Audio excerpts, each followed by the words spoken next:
Ассаламу алейкум, Аллахқа ыйман келтірген мұсылман бір туғандар. Эмне үчүн Аллах Таала алымдардын даражасын көтөрөт. Себеби Аллах Таала Куранда айткан: "Иннама яхшаллаха мин ибадихил улама". Чындыгында Аллахтын пенделеринин арасынан илимдүү алымдар гана Аллах Тааладан коркушат. Фатир сүрөсү 28-аят. Улуу табиин алым Амир ибн Кайс рахимахуллах бул дүйнөдөн көз жумарда көзүнө жаш алды. Өлүм төшөгүндө жатып.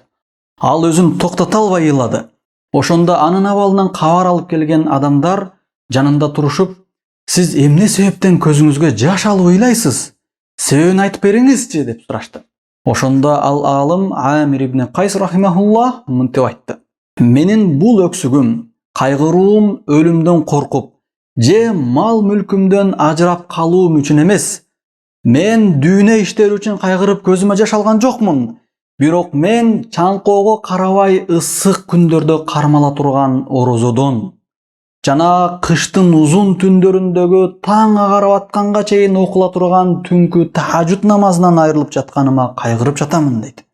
Алымдар Аллахтан чын дилден коркутушан. Мына ушундай деңгээлде такыба болушкан, Аллахтан чын дилден коркушкан. Алар чыныгы такыба инсандар аталган. Өмүрүнүн акырына чейин Аллахтын өкүм буйруктарына моюн сунуп, ар дайым ибадаттарын калтырбай кылып өтүштү. Жана азыркы алымдар да мына ушинтип жүрүшөт. Алар чын ыхлас менен Аллахка ибадат кылуунун түпкү рахатын тапкандыгы себептүү өмүрүнүн аягында мына ушундай рахаттан айрылгысы келбей кайгырып ыйлашты. Алар дүйнөдөн мал мүлкүнөн айрылганына кайгырган жок. Алар кайгырганы мал мүлктөн дагы, дүйнөдөн дагы 1000 эсе, миллион эсе чоң болгон, артык болгон ибадаттын рахатынан, намаз, орозо кармоонун рахатынан айрылып каларынан кыжалат болуп ыйлашты. Куран окуу менен, илим менен алек болуп мусулмандарга жардам берүүдөн, ибадаттарды кыла албай калуудан кайгырышып ыйлады. Мына ушуну балким биз түшүнбөшүбүз мүмкүн. Аны түшүнүшүбүз үчүн биз дагы алар сыяктуу чын дилден Аллахка моюн сунуп ибадат кылышыбыз керек. Адамзаты Аллахтын өкүм буйруктарын окуп үйрөнүп, ага ибадат кылган сайын Аллахка ошончолук жакындайт. Иши жүрүшөт, ийгиликтерге жетет. Аллах ага күч кубат берет. Ар бир иште жеңилдик берет. Аллахка пенде канчалык жакындаса, Аллах ал пендесинин даражасын ошончолук бийик көтөрөт. Өзгөчө ыйман келтирген мусулмандардын арасынан Аллахты тааныган, элге Аллахтын динин жайылткан илимдүү алымдардын даражасын Аллах Таала көтөрөт. Аллах Таала Куранда айткан: "Ярфа'иллаху аллазина аману минкум валлазина утул илма даражат". Аллах силердин араңардан ыйман келтиргендердин жана ыймандуулардын арасынан илимдүү алымдардын даражасын көтөрөт. Мужадала сүрөсү 11-аят. Язид ибн Абдурраббахи айтат: "Мен таякем менен бирге улуу хадис алымы болгон Абу Бакр ибн Абу Мариямды зыярат кылганы бардык. Ал киши ооруп, өлүм төшөгүндө жаткан эле. Ошондо анын оор абалда жатканын көрүп, дароо мен: "О имам, Аллах сизди өз ырайымына алсын, бир аз суу ичип алыңызчы" деп суу сундум. Ал менин колумдан кармап: "Жок балам" деди. Ошентип анын алдында көпкө олтуруп шам намазынын убактысы болду. Ошондо ал шам казан айтылдыбы деп сурады. Мен ооба деп ага дароо суу сундум. Ал орозо эле. Ага суу берип анын оозун ачтык.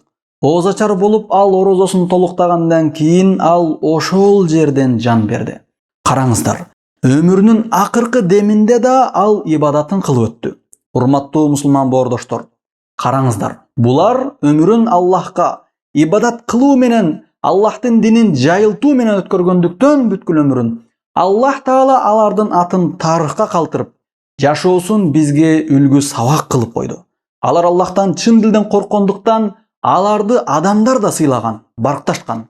Ошондуктан ал алымдардын даражасын Аллах Таала көтөргөн. Кимде-ким бул дүйнөдө да, акыретте да кадыр барктуу болууну кааласа, анда ал адам чын дилден Аллахка ибадат кылсын, Аллахтан корксун. Улуу алымдардын бири Ибн Хусейн айткан: "Сен Аллахтан коркконуңа жараша, адамдар сенден ошончолук айбаттанышат. Аллахты сен жакшы көргөнүңө жараша, адамдар да сени ошончолук жакшы көрүшөт". Аллахка кылган кызматыңа жараша адамдар да сага ошончолук кызмат кылышат, сыйлашат деген. Ошондуктан урматтуу бир туугандар, кимде ким кадыр баркты каалаган болсо, даражасын көтөрүлүүсүн каалаган болсо, анда ал Аллахка жакындасын. Аллахтын буйругун аткарсын. Аллах Таала анын бул дүйнөдө дагы, акыретте дагы даражасын көтөрөт. Аллах Таала өзү вада кылган: "Ярфа'иллаху аллазина аману минкум валлазина утул илма даражат". Aqulu qawli hadha wa astaghfirullah li wa lakum. Assalamu alaykum wa rahmatullahi wa barakatuh.